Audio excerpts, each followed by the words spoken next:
Bienvenue dans la série audio Ma vie de licorne. Ma vie de licorne. Cet épisode s'intitule Ma vie de découvertes infinies. Ma vie des découvertes infinies. Et c'est l'histoire de Tom racontée par lui-même. Ma vie des découvertes infinies. Partie 2. Alors moi je m'appelle Tom, j'ai 27 ans. J'ai envie de dire j'ai eu une enfance assez heureuse. Je m'entendais assez bien avec mes parents et avec mon frère aussi. Moi je suis quand même né, fille, donc j'ai grandi en tant que petite fille. Mais je jouais déjà quand je jouais à cette époque-là, par exemple quand je jouais avec mon frère, je jouais déjà des garçons. Je dis à la fois que c'était une enfance heureuse et en même temps je sais que j'étais déjà un enfant très stressé. Et je sais pas trop d'où il venait ce stress, mais je sais que par exemple j'ai toujours eu des difficultés à m'endormir le soir. Je demandais tout le temps confirmation qu'on m'aimait. Alors moi souvent je dis vraiment tout le temps que pour moi le collège ça a été un moment charnière. Parce que j'ai eu vraiment le sentiment de passer de l'enfance à l'adolescence de manière en 2 semaines. C'était bizarre parce que je me sentais pas comme les autres filles, déjà. Vers 15 ans, la puberté est arrivée. Je regardais ça de l'extérieur, je me disais mais c'est pas que je me trouve moche, c'est pas que je me trouve jolie, c'est que j'ai pas l'impression que c'est moi. Il y avait trop de choses que je comprenais pas. Qui j'étais, ce que je cherchais. Je me rappellerai toujours, la première fois que j'ai entendu parler de la transidentité, c'était parce qu'il y avait un mec dans Secret Story qui était trans, qui s'appelait Erwan. Et tout de suite, je me dis, bah, c'est moi. Et aussi vite que la pensée vient de me dire c'est moi, elle repart en me disant non, c'est pas possible. C'est trop compliqué. Et après, j'ai rencontré ma première histoire d'amour. Donc moi, à ce moment-là, je suis une fille de 14 ans, et la femme que j'ai rencontrée, parce que c'était une femme, elle en avait 40. Je me suis dit, j'avais compris qui j'étais. Il y avait ce rapport-là qui était, ok, en fait, c'est ça. Depuis le début, je suis lesbienne. Et là, disons que le fait d'être lesbienne, c'est comme si ça m'autorisait d'être une fille un peu masculine. Et là, j'ai eu une bande de potes où, même si j'étais une fille, mais bon, j'étais pas vraiment une fille, quoi. J'étais la fille, mais j'étais la fille lesbienne, donc c'était normal que je traîne avec eux. J'étais comme un mec, en fait. En parallèle avec cette bande de potes, je me suis inscrit sur un site internet qui s'appelait Zagay, qui était un site de rencontre pour jeunes LGBT. Et j'ai commencé à faire mes premières soirées avec des personnes LGBT. À ma première soirée LGBT, j'ai rencontré ma pote Audrey. Et Audrey m'a présenté Enora 2 ans plus tard. On s'est mis ensemble très très vite. Et quand elle a fini par passer son bac, on a décidé de s'installer ensemble. Et on s'est installés ensemble, donc moi mon premier appart, je l'ai eu, je venais tout juste d'avoir 18 ans. Même j'avais encore 17 ans, parce que je suis né en fin d'année. J'avais 17 ans, on s'est installé dans un appartement. Et elle qui voulait devenir comédienne, Enora, elle avait en vue depuis quelques mois une école de théâtre. Elle voulait absolument passer l'audition de cette école. Et moi, j'avais pas trop réfléchi à mon futur. Et en fait, quand elle a parlé de cette école, je commençais à me dire, oh, c'est vrai que ça pourrait être bien que je fasse une école de théâtre, peut-être, en fait. Et 2 semaines avant d'aller passer son audition, elle est morte de stress, elle veut pas y aller, elle me dit non, mais je vais pas y arriver. Et en fait, elle m'a dit viens avec moi à l'audition. Passe l'audition aussi. Je lui ai dit bon, pourquoi pas, je vais passer l'audition. Et en fait, c'était pas une forcément très bonne idée, mais on a passé tous les deux l'audition. Et elle a paniqué. Enfin, elle a raté son audition. Et moi, il m'a pris. Il m'a dit tout de suite, ok, je te prends dans mon école. C'était une école très récente. Donc, il n'y avait pas forcément une sélection très difficile. Et là, on a eu des gros débats. Et finalement, j'ai fait l'école, et puis elle l'a pas fait tout de suite. Il se trouve qu'elle l'a fait plus tard. Mais du coup, à ce moment-là, moi, je suis rentré dans cette école de théâtre. Et là, c'est une école qui m'a pris énormément de temps, parce que c'est une école qui est très, très intensive. À partir du moment où tu rentres dans cette école, l'école, elle est un peu connue comme ça pour être très intense. Tu fais plus rien de ta vie pendant 2 ans. Et moi, quand j'ai fait cette école, la première année, j'avais encore quelques dates de mon spectacle. Ça a été très rapide et d'un coup j'étais que sur le théâtre à fond. Faut savoir que c'est avec Enora que j'ai fait mon premier coming out trans. Je me rappelle qu'à l'époque, donc ma passion entre guillemets pour la transidentité ne s'était pas arrêtée et je regardais en boucle ce qu'on appelle des FTM timelines, qui sont comme le titre le dit, des espèces de vidéos où les personnes mettent en lumière leur transition physique, montrent par exemple des photos d'eux enfants, puis avant le coming out ou avant une transition hormonale ou physique. et pendant les hormones, les changements avec les hormones, etc., etc. Et ces vidéos, je les regardais en boucle, ou je regardais en boucle tous les reportages sur la transidentité. C'était devenu mon obsession, un peu mon obsession secrète, et j'avais compris, quoi. Là, à ce moment-là, je me l'étais formulé en moi, je suis un mec trans, mais je savais pas si je voulais faire quoi que ce soit. Je me sentais concerné, mais je savais pas comment faire, je savais pas quoi faire, je savais pas. Et du coup, je me suis dit, il faut que j'en parle de ça. Il faut que je parle du fait que, en fait, je pense que je suis un garçon. Et ça, je l'ai verbalisé, du coup, au cours de notre relation avec Enora, à une soirée, comme beaucoup de coming out, je pense, soirée avec de l'alcool. Tu prends enfin, pour ma part, beaucoup de mes coming out ont été faits comme ça, parce que j'ai fait beaucoup de coming out dans ma vie. Et du coup, je rappelle que c'était entre 2 concerts, on s'était posé dans une prairie de la fête de l'UMA. Je leur ai dit, il faut que je vous dise un truc.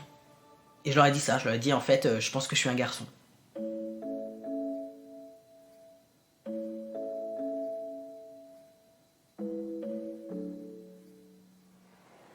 Je me rappelle pas de tous les détails, en fait, mais je me rappelle vraiment d'une joie absolue de tout le monde qui est en mode...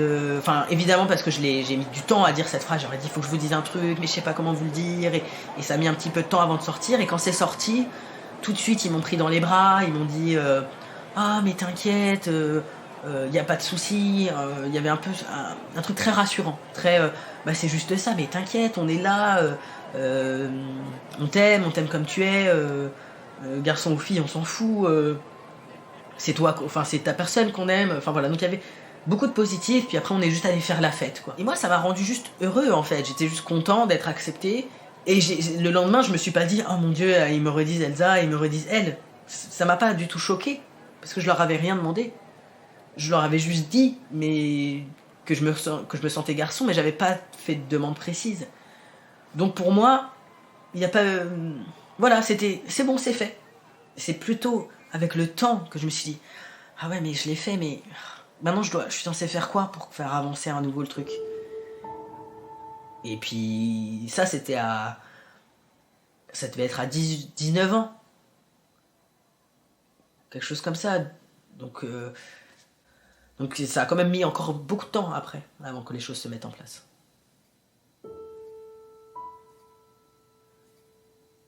Bah du coup, moi j'étais beaucoup à l'école, j'étais très occupée avec l'école quand même, ça me prenait beaucoup de temps. Et Nora, à l'époque, elle était rentrée à la fac, elle faisait une fac de théâtre, donc elle avait aussi ses autres occupations. Voilà, j'ai envie de dire, le couple classique qui se délite un peu, le quotidien qui reprend un peu le dessus et tout ça, donc vraiment des choses assez classiques. Et alors moi, à ce moment-là, c'est quand même un truc très important, j'ai senti que j'avais envie d'essayer de coucher avec des mecs. J'avais jamais couché avec un mec, en fait, au final, à ce moment-là.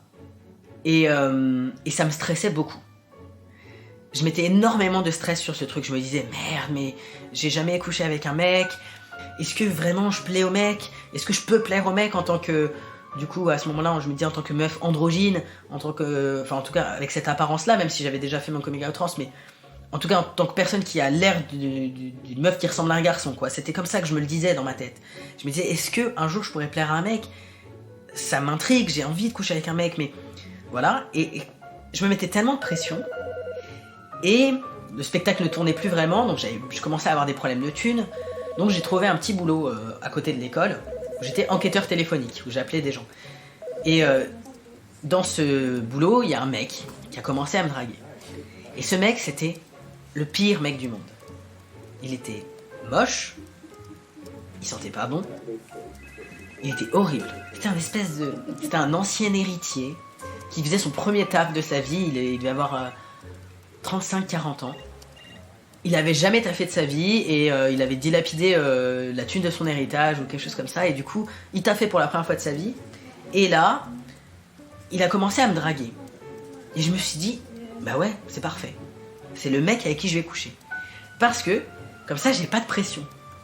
Comme il est horrible ce mec, vraiment, c'est même pas du tout une mocheté physique, il était complètement, je sais pas, sur une autre planète. Il était complètement anti-féministe, il avait des idées d'un autre temps.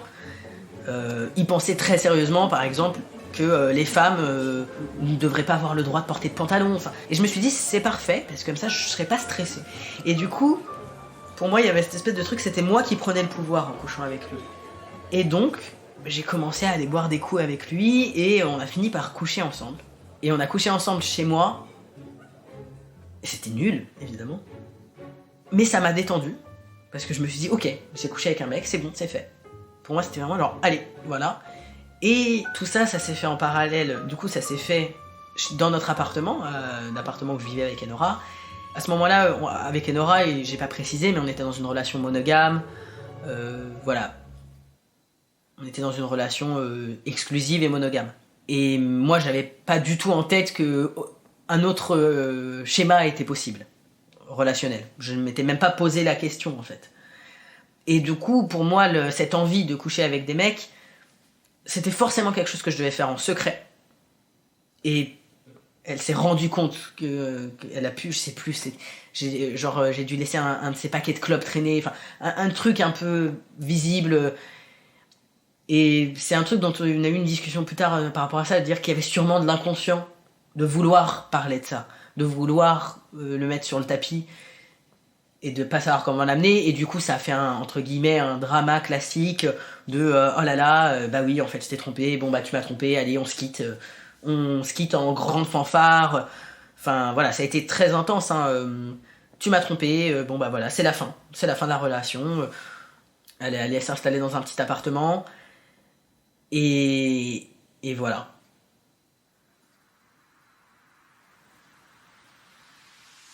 Donc ça m'a ouvert une nouvelle porte. Je me suis dit, ok, je peux coucher avec des mecs. Donc, en tant que meuf, mais finalement, je me suis dit, en fait, ça me va. À ce moment-là, ça m'allait. Je me suis dit, ok, ça peut être cool, en fait. Et là, je me suis inscrit sur un site de rencontre hétéro, du coup, pour la première fois, qui s'appelait Adopte un mec. Et sur Adopte un mec, j'ai commencé à rencontrer plein de mecs. Et c'était trop cool. Parce que je me suis rendu compte que, bah en fait, moi qui me pensais que je pouvais pas plaire aux mecs, bah en fait, je pouvais carrément leur plaire.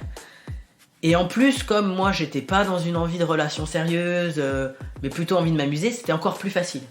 Et je me suis rendu compte, en tout cas à ce moment-là, qu'en tant que meuf cisgenre, enfin perçue comme meuf cisgenre en tout cas, c'était hyper facile de coucher avec des mecs. J'avais l'impression d'avoir un super pouvoir. Parce que je prenais vachement les devants, parce que en fait j'avais l'impression que ce que je peux comprendre aussi, je pense qu'en fait c'est assez facile si tu veux juste une relation assez éphémère, c'est plus compliqué de trouver des mecs qui veulent rentrer dans des relations sur le long terme, ou en tout cas de confiance, ou voilà. Mais sur des relations comme ça, c'était très facile. Et là je suis passé par une petite période qui a dû durer 5 mois, quelque chose comme ça, où franchement j'étais trop content, quoi. J'avais un date pratiquement tous les jours. Et je me suis beaucoup amusé à cette période. Alors que moi, j'étais vraiment plutôt dans une optique, je recontactais pas du tout les mecs, en fait. Je les voyais une fois, eux non plus me recontactaient pas. Il y en avait des fois qui me recontactaient, peut-être que il y en a un ou deux que j'ai vu 2-3 fois, mais c'était vraiment comme ça, quoi. Et jusqu'au jour où, dans ces fameux mecs, vraiment, le lendemain, il y avait un autre rendez-vous, j'ai rencontré un mec qui s'appelait Nico, et il se trouve que, voilà, il y a eu un feeling.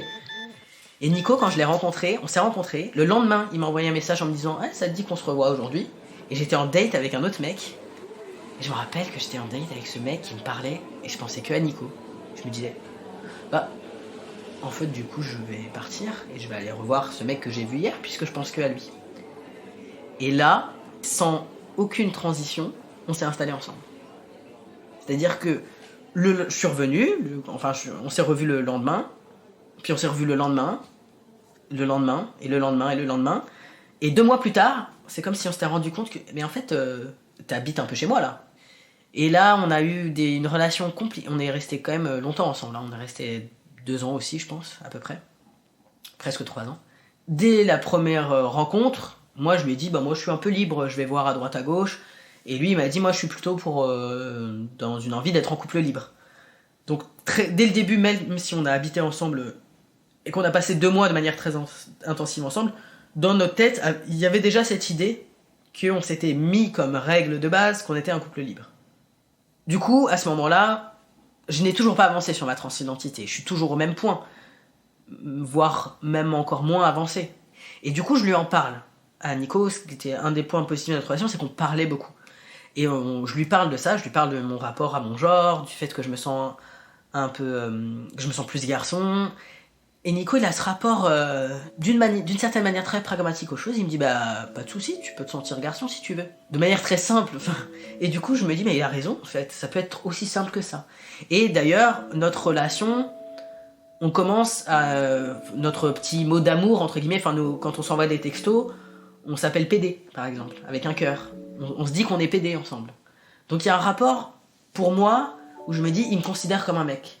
Même si on m'appelle encore avec les pronoms féminins, avec mon prénom féminin. Un peu comme avec Enora, il y avait eu déjà ce truc-là. Bon, l'important, c'est que la personne avec qui je relationne le sache, c'est déjà bien. Donc j'ai pas besoin de faire plus. On parlait de ça, on parlait beaucoup du rapport au genre, on parlait beaucoup aussi du rapport à la sexualité, à la masculinité, la féminité dans la sexualité, etc. C'était des discussions qu'on avait. Donc d'une certaine manière, j'avançais quand même dans mon chemin intérieur. Et je me suis rendu compte que ça, d'une certaine manière, ça m'a créé énormément de dépendance affective auprès de lui. Comme ce sentiment que je dépendais beaucoup de lui. Et ça crée des inégalités énormes dans notre relation, parce que lui, il avait énormément besoin de sa solitude, énormément besoin de se sentir libre. On a beaucoup questionné aussi ce rapport au couple libre, parce qu'en fait, moi, du coup, je me sentais plus du tout à l'aise avec l'idée du couple libre. Du coup, on en parlait beaucoup, en sachant que lui, c'était quelque chose qu'il voulait, mais c'était pas quelqu'un qui rencontrait d'autres personnes, mais c'était quelqu'un qui voulait dire, dans le principe, j'ai envie d'être en couple libre. Mais j'ai pas forcément envie de rencontrer d'autres gens. Et c'était très compliqué, parce que moi, je me sentais un peu obligée d'accepter ce contrat du couple libre, auquel cas, si je l'acceptais pas, je le perdais. Donc il y avait un espèce de rapport malsain à tout ça. Parce que je pense clairement que le couple libre n'est pas une solution. Comme la monogamie n'est pas une solution. Enfin, il n'y a pas une manière de fonctionner, tout dépend de la relation. Et là, dans cette relation qui était du coup très déséquilibrée, bah, le couple libre, moi, ne me convenait pas du tout, me mettait en insécurité totale. Et en même temps, j'arrivais pas du tout à l'assumer. Et en même temps, c'était compliqué parce que dans la théorie, je comprenais. Dans la théorie, je me rendais bien compte que la jalousie, c'était pas forcément sain, que la possessivité, que j'étais très possessif en fait envers lui, plus que jaloux. Et cette possessivité, cette jalousie, ce qui a été très compliqué, c'est qu'on pouvait pas en parler. Parce qu'en fait, moi en tout cas, ça m'arrive encore d'être jaloux. Et les relations que j'entame aujourd'hui, j'essaye en tout cas d'exprimer ce truc-là, de dire... Peut-être qu'à des moments je vais être jaloux et j'aurais envie d'en parler. Et souvent en fait en parler ça dédramatise tout parce que tu te dis bah pourquoi j'étais jaloux en fait. Ah bah je suis jaloux parce que je me suis senti insécure sur ce point-là.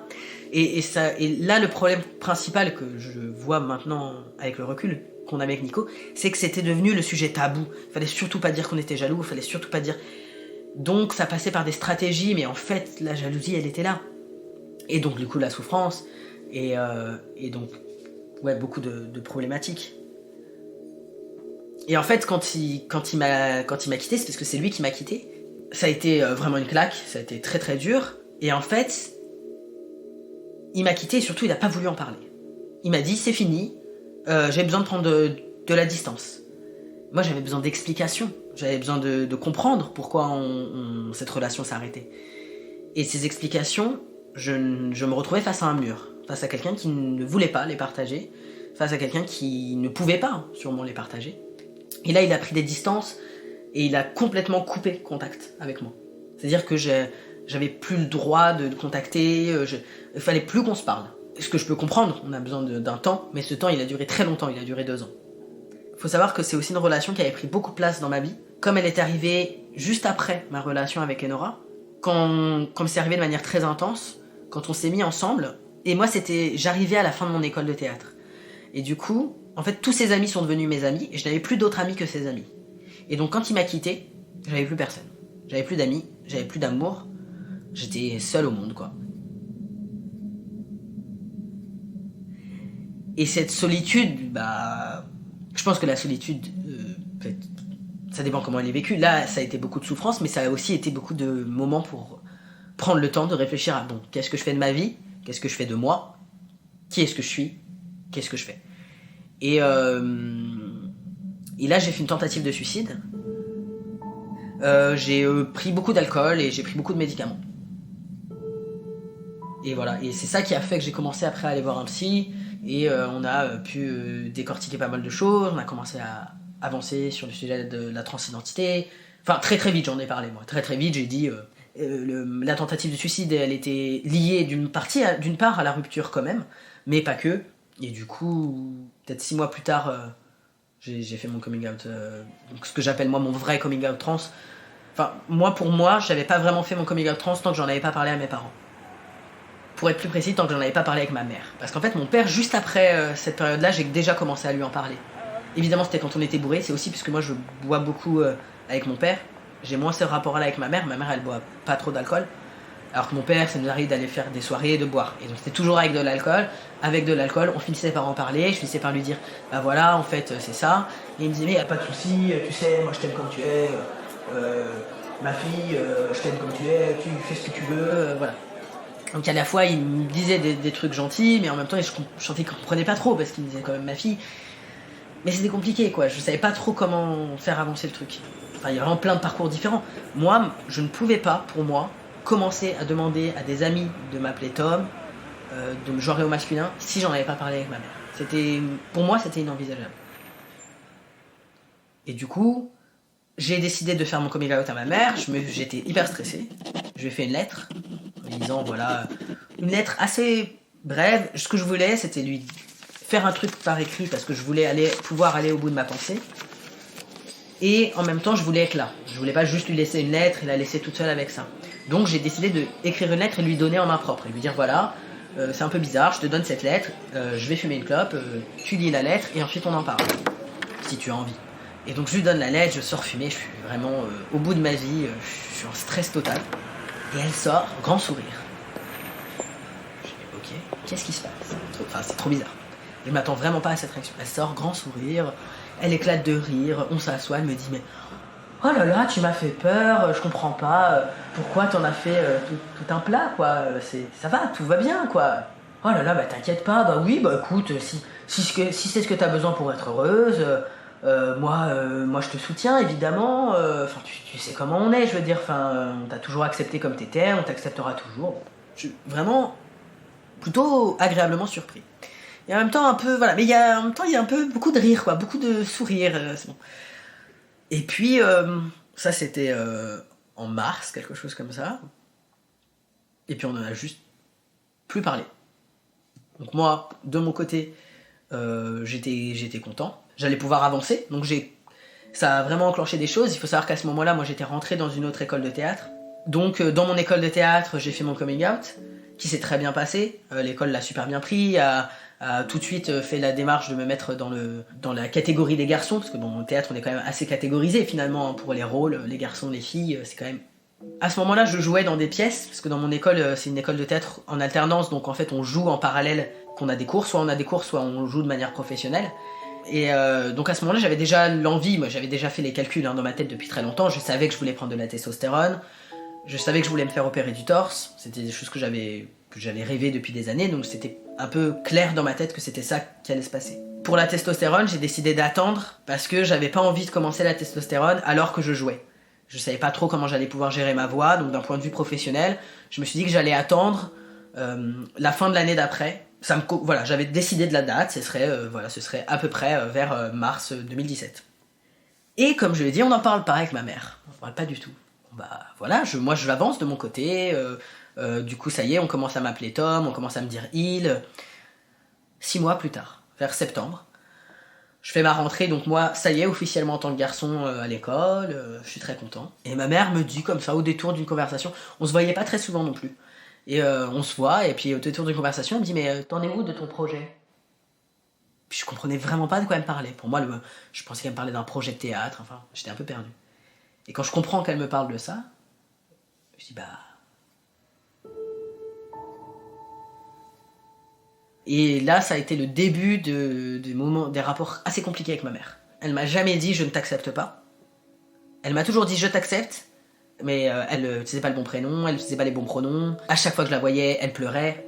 Elle pouvait pas s'empêcher d'être triste, mais moi même encore aujourd'hui, des fois je sens que sa voix elle tremble, quoi. Et c'était trop dur à supporter pour moi de la voir pleurer, de la voir pas bien. Et après ça, elle a commencé enfin à petit à bien me genrer. Et puis j'ai compris d'autres trucs aussi. J'ai compris que ça n'avait pas été évident pour elle. Il y avait des trucs dont j'étais pas conscient. Par exemple, j'étais pas conscient qu'elle était très fière de moi de manière générale, au-delà de ma transidentité, qu'elle était assez fière du fait que je sois comédien, du fait que je fasse des trucs. Et elle se retrouvait à avoir assez souvent des gens qui me demandaient alors ta fille, comment elle va? Alors ta fille? Et puis de devoir expliquer ça à tout le monde, et tout le monde qui forcément réagit en disant ah ouais, mais c'est pas trop dur. Puis elle est obligée de feindre que non, tout va bien, je l'accepte totalement. Enfin, voilà. Professionnellement, du coup, j'ai continué mon école de théâtre. J'ai eu vraiment une chance extrême là-dessus. Même avant mon coming out, je jouais des rôles de petits garçons, des rôles d'enfants. J'ai eu la chance, d'une certaine manière, d'avoir une enfance sur scène, quoi. J'ai joué des petits garçons, puis j'ai joué des ados. Et là, je commence tout juste à jouer des garçons de mon âge.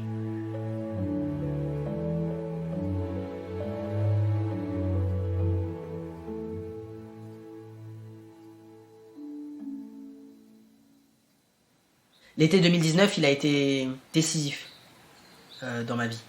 J'ai l'impression d'avoir énormément avancé. Alors que, voilà, entre mon première prise de conscience de transidentité et mon premier coming out trans, il y a eu 5 ans. C'est énormément de temps. Et là, je pense qu'en ce moment, je suis en train de prendre conscience de trucs de ma vie. Et du coup, j'ai plus envie de perdre le temps. J'ai envie d'assumer, de travailler sur moi vraiment activement. Et là, cet été, du coup, je suis parti. Tout début, je suis allé aux UEH, qui sont les universités d'été euro-méditerranéennes des homosexualités. C'est une sorte de rassemblement avec des débats, des ateliers en tout genre, voilà. Et je suis allé tout seul. Et dans cet endroit, j'ai rencontré quelqu'un qui m'a parlé d'un autre truc qui s'appelle le Week-end PD, qui est un week-end où on déconstruit, assez politisé quand même, de réfléchir à la notion de PD. Et du coup, j'ai découvert le Week-end PD. Le Week-end PD m'a amené au Fait Radical, un mouvement qui existe aux États-Unis mais qui existe aussi en France, qui est un mouvement pareil de déconstruction du genre, d'une certaine manière, de la sexualité, etc. Et je suis arrivé au Fait, et là au Fait, j'ai fait des rencontres aussi très décisives. Le rapport, il est que moi, j'avais pas de modèle.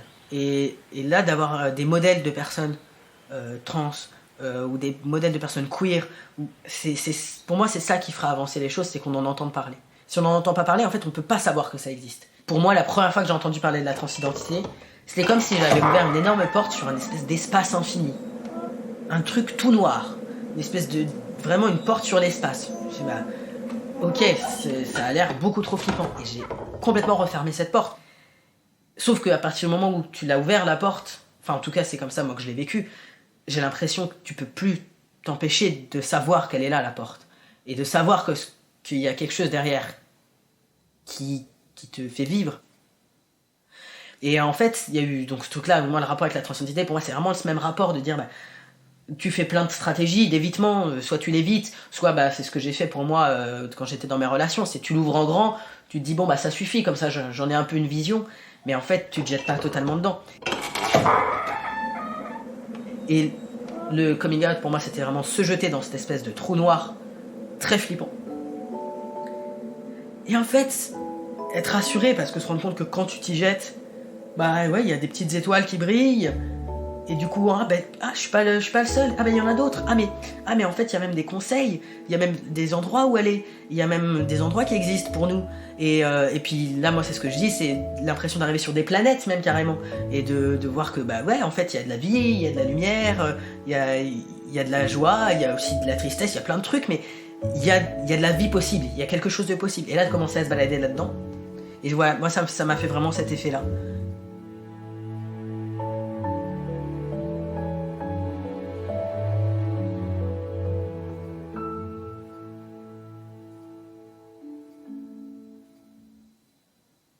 Aujourd'hui, je suis un peu perdu quand même encore. Mais non, aujourd'hui, j'ai l'impression que je fais beaucoup de travail sur de déconstruction de la sexualité. Parce que je me rends compte que en fait, je me mets beaucoup de pression et qu'en fait, c'est quelque chose que j'ai eu beaucoup de stratégies d'évitement de mon propre corps sur plein de manières. Et aujourd'hui, j'essaie de m'y reconfronter. Ce qui peut paraître complètement fou, c'est que, par exemple, j'ai commencé très tard à me masturber. Genre, la masturbation, c'est quelque chose qui est venu vers 23 ans, 24 ans. Le rapport à la sexualité, c'était forcément avec l'autre. avec un autre corps. Et voilà, et ça je pense que des choses que je commence à déconstruire maintenant, de prendre d'abord le temps de s'aimer soi-même. Parce qu'en fait, c'est vraiment, j'ai l'impression que c'est une phrase tellement basique que j'ai tellement entendu longtemps. Cette phrase de « faut apprendre à s'aimer soi-même avant d'aimer l'autre ». Et encore aujourd'hui, que c'est long à comprendre. Je comprenais la phrase, je comprenais évidemment l'idée qu'il fallait s'aimer soi-même pour aimer quelqu'un d'autre et pour être aimé. Je le comprenais dans la théorie, mais je comprenais pas que c'était un travail actif à faire. On peut le travailler en fait, on peut apprendre à s'aimer. Et en fait, j'ai envie de dire surtout, c'est que le début, et surtout, il n'y a pas de fin. Je pense que pendant des années, je cherchais à trouver une fin, à dire, ok, du coup, je suis lesbienne, voilà, c'est ça. Bon, je suis un mec trans, c'est ça. Non, là, j'ai pas envie de me dire que c'est ça, parce qu'on évolue. Parce que de toute façon, on va évoluer toute la vie, et puis je commence à comprendre pour moi-même que c'est pas un endroit où il faut aller et définir que ça y est, c'est là, et c'est tout, ça bougera plus jamais.